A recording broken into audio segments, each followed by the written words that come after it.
आप देख रहे हैं एसडीएम न्यूज़। मैं हूं रियाद अंसारी। इस वक्त मैं महाराष्ट्र के तारीखी शहर औरंगाबाद छत्रपति संभाजी से बात कर रहा हूं। और देखिए, एक ख़ास खबर मैं मुसलमानों के महाराष्ट्र के और ख़ास करके वक्फ बोर्ड के तमाम ज़िम्मेदारान, मेंबरान, सीईओ साहब और तमाम मुस्लिम लीडरान और हमारे काबिल एहतराम इस्लामी जो तंजीमें हैं, मुस्लिम पर्सनल लॉ बोर्ड है, तमाम ज़िम्मेदारों के सामने एक बहुत हिसास मौजू पर ये मैं बात करने जा रहा हूँ। देखिए, नांदेड़ का प्रकरण है। पहले थोड़ी सा 2-4 लाइन में आपको बता देता कि प्रकरण किस तरह से है, उसके बाद इंशाअल्लाह मैं अपनी बात रखने की कोशिश करूँगा।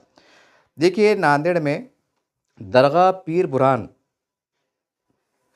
और ख़बरस्तान, मुसाफिर खाना आनी, मस्जिद सालेहीन, पीर सुबहान बुरहान नगर नांदेड़ यह प्रकरण, ये मामले को लेकर नांदेड़ में जो है तो आज का 5वां दिन है, वहाँ धरना आंदोलन चल रहा है। साकड़ी चल रहा है, साकड़ी उपोषण, और ये पूरा मन तरीके चल रहा है। और ख़ास बात क्या है कि यही प्रकरण में मैंने औरंगाबाद शहर में पंचक्की के सामने जो वक्फ बोर्ड का बड़ा कार्यालय हेड ऑफिस है, ये साहब 2-4 बार यहाँ पर भी आए थे निवेदन देने को। मतलब ऐसे काफ़ी बार आए, लेकिन 2-4 बार न्यूज़ मैंने कवर किया और भी दीगर सोशल मीडिया वालों ने कवर किए, मीडिया वालों ने कवर किए, प्रिंट मीडिया ने कवर किया।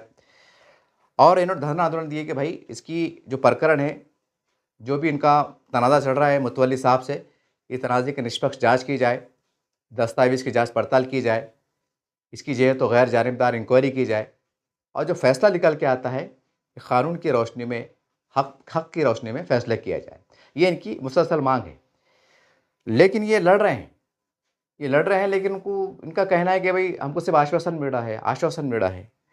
ये सारी बात चल रही है। हालाँकि ये मामला वैसा देखा जाए तो फिर कई सालों चल रहा है। क्योंकि इससे पहले इनसे मेरी 2-4 बार मुलाकात हो चुकी। और तस्वीर में आप पीछे देख रहे हैं कि जो भी उनके डॉक्यूमेंट बता रहे हैं, धरना आंदोलन का बैनर दिखाई दे रहा है। ये तीनों साहिबान जो इस धरना आंदोलन की जो मुख्य ज़िम्मेदारों में से है, तस्वीर में आप देख रहे हैं, ये भी बैठे हुए नज़र आ रहे हैं आपको।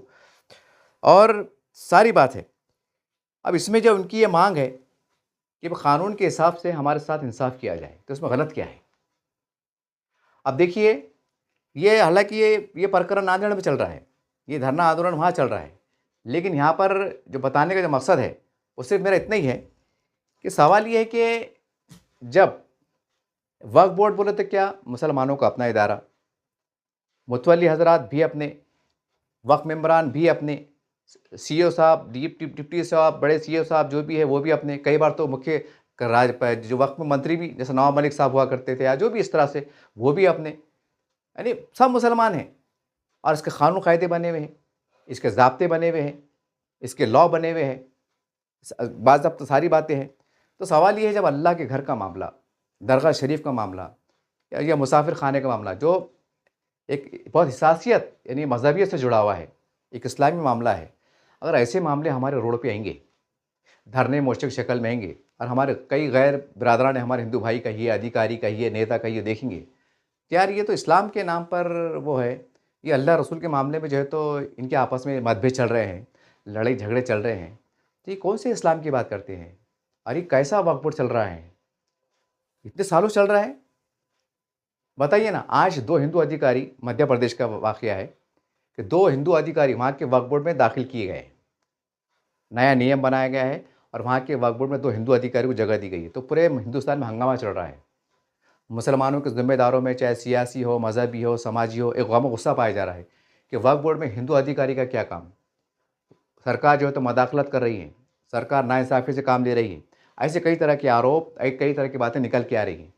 सवाल ये है कि जब हमारे हाथ में है, आज महाराष्ट्र में तो हमारे हाथ में है ना भाई, एक कानून से, नियम से, कायदे से वक्फ बोर्ड ने कानून बना के आपके हाथ में दिए, क्योंकि ये मसला मज़हबी है और आप मुसलमान हैं, तो आप इसका सही तरह से देख-रेख भी कीजिए, अपने फ़राइज़ को, ज़िम्मेदारी को समझिए, और कोई लफड़े-लोचे, कोई ऐसा भ्रष्टाचार, ये जो भी है कब्ज़ा, ये नाजायज़, ये मत होने दीजिए। आपको कानून बना के दिया गया है, और उसके बाद भी अगर ऐसे मामला मंज़र आम पे आएँगे, तो ज़ाहिर-सी बात है, क्या ये हमारी शर्मिंदगी की बात नहीं है?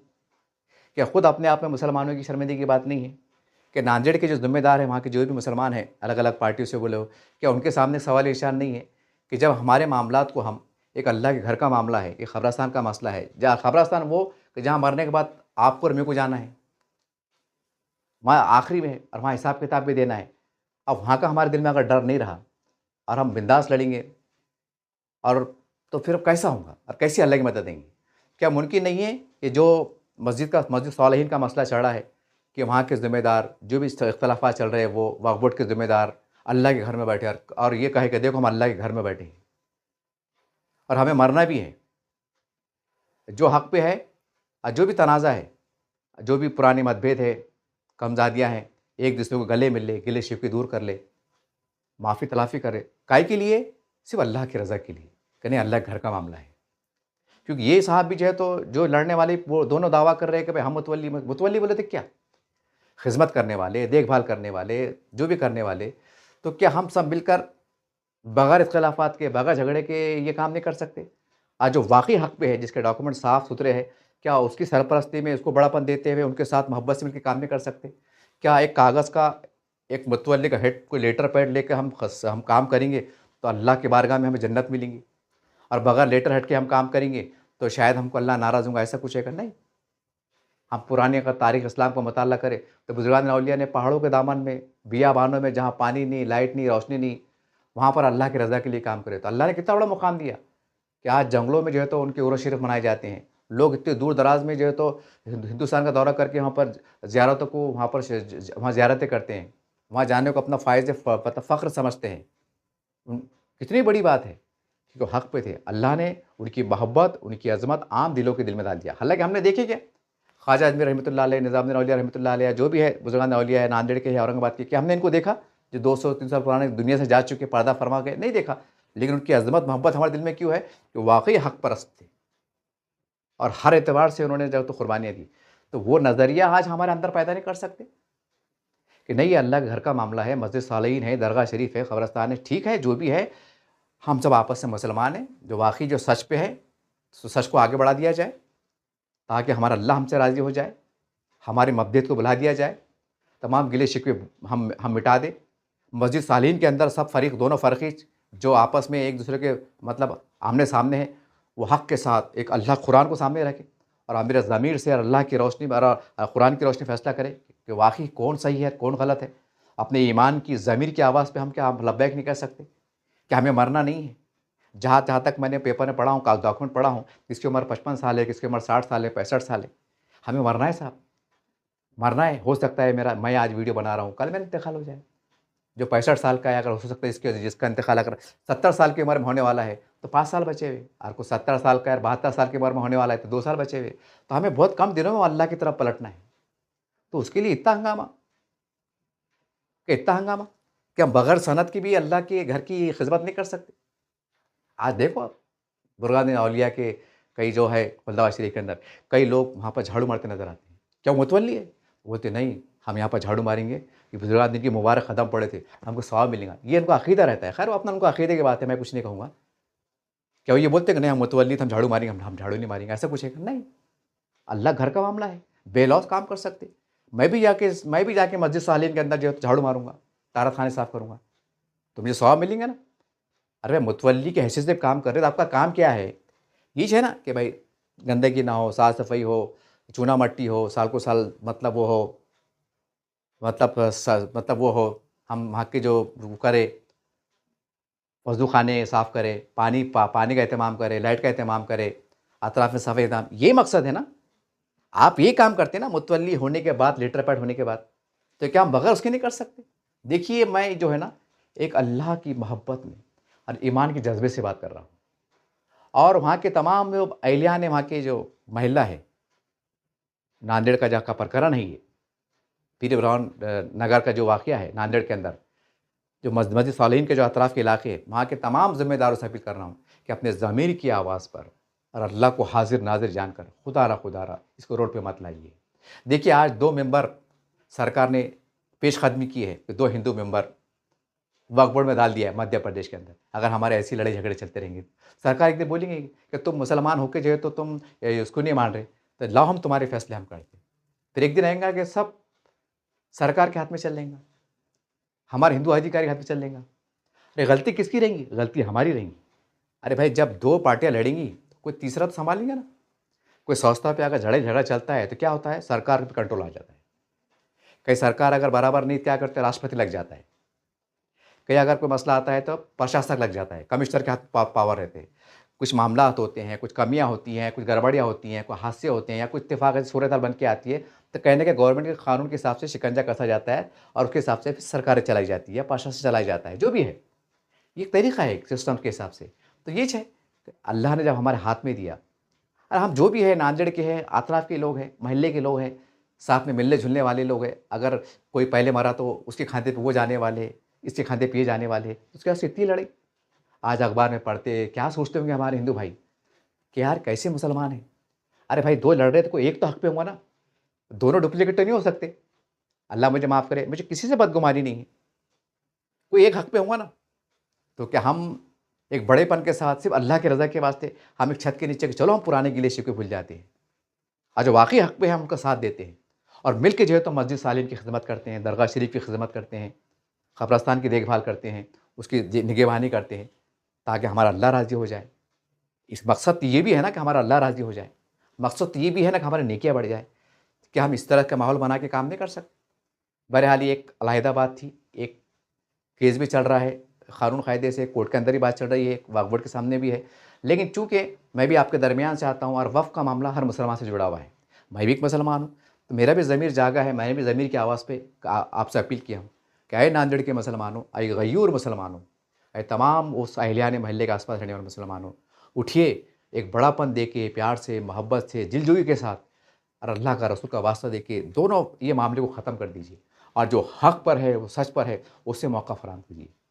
या फिर ऐसा कीजिए कि भई दोनों मिल के चलाइए कि तुम भी खुश, हम भी खुश। मगर वो इस तरह से मामला तय हो कि भई किसी को नाराज़गी ना हो। ऐसा भी रास्ता निकाल सकते हैं। बस शर्त है कि हमारे साथ इख़लास हो, खुलूस हो, मोहब्बत हो। बहरहाल मैं आखिरी में यही कहूँगा क्योंकि मामला क़ानूनी है और क़ानून के इसमें हम ज़्यादा नहीं कह सकते हैं, लेकिन इतनी अपील करेंगे, वक्फ़ बोर्ड के ज़िम्मेदारों से अपील करेंगे। हमारे सीईओ साहब से, बड़े सीईओ साहब से, वक्फ इमरान से कि देखिए जो भी मामलात है, चाहे नांदेड़ ही नहीं बल्कि और प्रकरण में अगर मामले चढ़े होंगे ना, तो खुदारा उनको मस्जिद में अगर मस्जिद का प्रकरण है ना, तो दोनों पार्टियों को मस्जिद में बुला के बोलिए और कुरान को बीच में रख दिए और बोलिए कि क्या है मामला आपका। हो सकता है कि कुछ ईमान की हरारत जाग जाए, हो सकता है खुदा खुदा का खौफ आ जाए, क्योंकि हमारा मकसद मस्जिद की हिफाज़त, उसकी देखभाल, उसकी मतलब जो खिदमत है, दरगाह शरीफ जो भी है, तो भाई हम मिलकर भी तो कर सकते हैं ना। बहरहाल जो हकदार है, जो हक पर है, जो सच पर है, यकीनी तौर से एक क़ानूनी तौर से और वहाँ के गैजेट के हिसाब से, कमेटी के हिसाब से उनको ये तमाम मौके मिलना चाहिए और ये मामले को हमारे सीईओ साहब ने वहाँ पर जाके वहाँ के तमाम अहलियान महल्ले को बुलाकर एक सुलह समझौते के साथ इसका जो सही फ़ैसला है, जो होना चाहिए, मैं तरफ़दारी नहीं करूँगा क्योंकि मामला केस चल रहा है, मैं कौन होता बोलने वाला, मैं कोई जज थोड़ी हूँ। लेकिन मैं एक अपनेपन से कह रहा हूँ और जो हक पर है, उसके हक में फ़ैसले भी कीजिए और किसी की हार होती है तो उसको ये मत कीजिए कि आपकी हार है। नहीं, ये इलेक्शन नहीं है, ये अल्लाह घर का मामला है। आप अगर ठीक है व एक किसी के एक पक्ष में फ़ैसला चले गया, तो जो जिसके हक में नहीं गया, तो उसका भी बड़ा पाने का नहीं, हम आपके साथ हैं। हम ऐसी मिसाल पेश करें, सिर्फ़ अल्लाह की रज़ा के वास्ते, सिर्फ़ अल्लाह के घर की खिदमत में हम जुड़े हुए हैं। तो इसमें क्या छोटा और क्या बड़ा? बहरहाल एक कानून कायदे बने हुए रहते हैं, कमेटी का गठन भी होता है, वो अपनी जगह दुरुस्त है। मैं ये नहीं कहूँगा, लेकिन आखिर में ये कहूँगा कि प्रकरण के अंदर जो मामले जैसे इन्होंने माँग की है कि इसकी निष्पक्ष जाँच की जाए, जो भी क्या है, तो आपका हमारे वक्फ बोर्ड के ज़िम्मेदारान का मैं अपील करता हूँ कि कानून की चौकट में रहकर और तमाम कागज़ात की रोशनी में जो मामलात हैं, जो प्रकरण है, उसके अंदर जो है तो एक मीटिंग लेकर इसका जल्द से जल्द फैसला सादिर फरमा दीजिए और लोगों को एक हँसी का मौका बना दीजिए कि कैसे मुसलमान एक मस्जिद के वास्ते भी लड़ते हैं। हमारे भी शहर में हमारे हिंदू दोस्त होते हैं, आवाम से मिलते हैं, वो पूछते हैं कि साहब क्या मसला है ये? तुम्हारे वीडियो पे, तुम्हारे चैनल पे क्या आया था? क्या मस्जिद का लफड़ा था? क्या दरगाह का मसला था? तो हमें बोलने की शर्म आती है कि क्योंकि सब अपने हैं, सब हमारे कलमे के शरीक हैं, हमारे भाई हैं। बहरहाल कोई वो मसला नहीं है, एक इसमें एक अपनाइयत है। आपसे पुरखुलूस दरख्वास्त है तमाम वहाँ के इस मामले से प्रकरण जुड़े हुए तमाम लोगों से, नांदेड़ के लोगों से, तमाम लोगों से गुजारिश है कि इस मामले के अंदर एक खुदा के खौफ के साथ हम एक मस्जिद सालिहीन में बैठे और अल्लाह को हाज़िर नाज़िर जानकर हम जो है तो जो सच है उनको हम बड़ापन दें और एक हर गले मिले कि नहीं जो हुआ कोई बात नहीं, हम दूसरों को माफ़ कर दें क्योंकि हम अनक़रीब अल्लाह की बारगाह में जाने वाले हैं, अनक़रीब हम दुनिया से पर्दा फरमाने वाले हैं, रुख़सत होने वाले हैं। तो हम क्यों ये लेके जाएँ और हम तो खाली हाथ जाने वाले हैं, खाली हाथ जाने वाले हैं। तो ये एक नेकी का जज़्बा था, एक हक़ परस्ती का जज़्बा था। हालाँकि मैं न्यूज़ एंकर हूँ, लेकिन इसमें बहुत सी बातें जज़्बाती जुड़ गई हैं, क्योंकि मामला जो है तो अल्लाह के घर से जुड़ जब जुड़ जाता है, बुजुर्गान के आसन जुड़ जाता है तो यकीन तो जज्बात भी छलक उठ पड़ते हैं। तो वही जज्बा मैंने बताया हूँ, ना कहने किसी के मैंने हक़ में कहा हूँ, ना किसी के ख़िलाफ़ में कहा हूँ। मेरा मकसद एक ही है कि ये मामले को ख़त्म किया जाए और जो सच पे मबनी हो, जो हक़ पे मबनी हो, वो फ़ैसला वक्फ़ बोर्ड के ज़िम्मेदारान एक अमन के माहौल में, खुशगवार माहौल में सादिर फरमा दे और दोनों फ़रीक़ैन को हम ऐसा कोई माहौल तैयार करें, वहाँ के तमाम के लोग वो गले मिल जाएँ, क्योंकि हम अल्लाह की रज़ा के वास्ते मिल रहे हैं।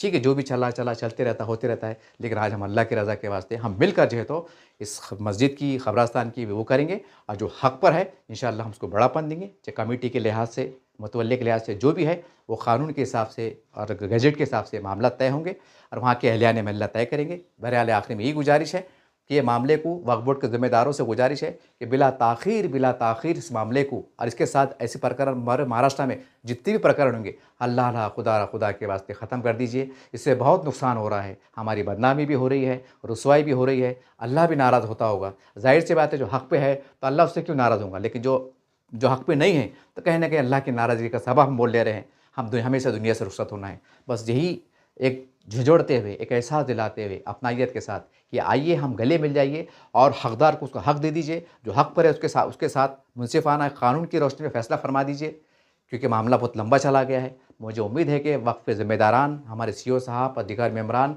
इसके अंदर ज़ाती तौर से दिलचस्पी रखकर अल्लाह के खौफ से, अल्लाह की मोहब्बत में नांदेड़ को जाएंगे, वहाँ के लोगों से मुलाकातें करेंगे, दोनों फ़रीक़ैन को आपस में बिठाएंगे और जो हक़ पर है, जो सच पर है, उसके हिसाब से फ़ैसला फरमा देंगे और इसका झगड़े का तबसे मिटा देंगे और कुछ आगे कुछ गिले खटास ना रहे, दोनों को मिला भी देंगे अल्लाह के घर के सामने और गले अल्लाह के वो मस्जिद सालिहीन में हम गले मिल लें और एक बता दें नांदेड़ को कि देखो ठीक है, हमारे इख्तलाफात थे, लेकिन हमने अल्लाह की रज़ा के वास्ते जो जब सही फ़ैसला था हमने उसको माने और हम मिलजुल कर जो है तो हमें कलमे के बुनियाद पर एक अल्लाह की रज़ा के साथ जो है तो इसका हम काम को आगे लेके चलेंगे। हम ऐसी अगर तस्वीर पेश करने में कामयाब रहे तो इसके असरात मुरत्तब होंगे, इसके अंदर बरकत भी आएंगी, इसके अंदर रहमत भी आएंगी, हमारे दिलों की कुदरत दूर होगी और मोहब्बत ही बढ़ेंगी। ये एक मेरा इसके अंदर एक न्यूज़ देने के साथ साथ एक वहालियाना, एक रूहानी पैगाम भी देना मेरा मकसद था, जो मैंने देख चुका। अगर मेरे कुछ बोलने में, कुछ कहने में अगर कुछ वहाँ के किसी मुकामी अफराद को शायद अगर दिल आज़ारी हुई है तो मैं आपसे माफ़ी चाहता हूँ, लेकिन एक ही मकसद था कि इसका मामला अब जल्द से जल्द हो जाए और नांदेड़ के जो हमारा एक शहर है, अब हमें बता देना चाहिए हमारे मामलात को, हमारे में इतनी सलाहियत है कि हम अल्लाह के घर में बैठकर हम फ़ैसले ले सकते हैं और जो फ़ैसला जो कुरान सुन्नत की रोशनी में है या क़ानून की रोशनी में और जो हक़ पर है हम उसको मानने वाले हैं और फॉलो करने वाले हैं। हमें पैगाम देने की ज़रूरत है। मुझे उम्मीद है कि ये मेरी बातों को तमाम वहाँ के लोग और तमाम वक्फ़ बोर्ड के ज़िम्मेदारान बहुत सीरियस लेंगे और इसको बहुत जल्द से जल्द मामले को हल करने की कोशिश करेंगे। जैसा आप पीछे स्क्रीन पे देख ही रहे हैं कि किस तरह से उनके डॉक्यूमेंट बताए जा रहे हैं, किस तरह से वो धरना दे रहे हैं। देखिए इसमें जो साहब बैठे हैं उन्होंने उनका बयान क्या आ रहा है, उनकी मांग क्या है, चलिए हम सुनते हैं। चांद साहब, ये आपके धरने का कितना दिन है आज? अस्सलाम वालेकुम रहमतुल्लाहि वबरकातुहू। ये पाँचवा दिन है, पाँचवा दिन लग चुका है और वक्फ अधिकारी साहब ने अति तत्काल 2 लेटर वक्फ बोर्ड को औरंगाबाद को भेज दिए और औरंगाबाद से अभी तक कोई कार्रवाई नहीं है। और मैं जो धरने पे बैठा, मोहम्मद यूसुफ का एफआर फटे और ये वक्फ बोर्ड वाले मोहम्मद यूसुफ को घोषित करे कि ये मुतवल्ली नहीं है, पेपर में डाले, न्यूज़ में डाले और उस पर गुने दाखिल करे। मैं इसके हिसाब से बैठा। आज का 5वां दिन है। वक्फ बोर्ड की तरफ से खाली कागजी कार्रवाई है और अमल बजावनी इस पर कुछ भी नहीं है। मैं ये इसके ज़रिए से चाहता हूँ कि मोहम्मद यूसुफ पर अमल बजावनी होकर उसके ऊपर गुने दाखिल हो। आपका धरना कब तक चलने वाला, क्या मकसद है आपका? मेरा धरना जब तक चलेगा और मैं जब तक यहाँ से उठूंगा नहीं, जब तक मोहम्मद यूसुफ पे गुने दाखिल नहीं होते। अगर आपको आश्वासन का वगैरह लेटर वगैरह दिए तो? आश्वासन का लेटर मैं लूंगा नहीं, क्योंकि वक्फ बोर्ड के 3 आश्वासन के लेटर मेरे पास थैली में डाल के लेके घूम रहा हूं मैं। पंचक के औरंगाबाद के 3 आश्वासन के लेटर है पहले के मेट्रो में। उन्होंने आज तक हमको आश्वासन का लेटर दिए मगर उस पर कोई कार्रवाई करे नहीं। अच्छा, उन्होंने अगर उसको नोटिस देते और तुम्हारा उठते बोले, ऐसा अगर बोले, तुम्हारा क्या बोलना रहेगा? नहीं, जब भी हम नहीं उठेंगे, जब तक उस पर गुने दाखिल नहीं होते हम जब तक नहीं उठेंगे।